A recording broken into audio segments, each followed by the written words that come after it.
আসসালামু আলাইকুম। Recipes by Tamjid মম চ্যানেলের পক্ষ থেকে সবাইকে স্বাগতম।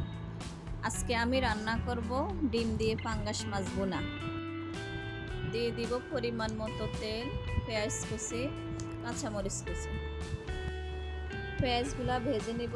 দিয়ে দিব 2 টেবিল চামচ রসুন দিয়ে ভেজে নিব। দিয়ে দিব 1 চামচ হলুদের গুঁড়া, 2 চামচ মরিচের গুঁড়া, 1 চামচ জিরে গুঁড়া দিয়ে সামান্য পরিমাণে একটু পানি দিয়ে দিব। মশলাগুলো কষিয়ে নিয়ে মাছ দিয়ে দিব। মাছ দিয়ে মশলার সাথে কষিয়ে নিব, নিয়ে ঢাকনা দিয়ে দিব।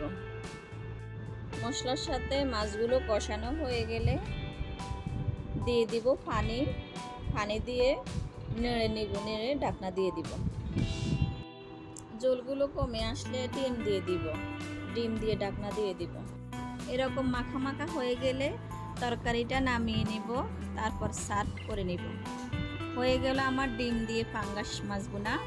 আমার রান্নাটি যদি ভালো লাগে আমার চ্যানেলটি সাবস্ক্রাইব করে আমার পাশে থাকবেন। ধন্যবাদ সবাইকে। আল্লাহ হাফেজ।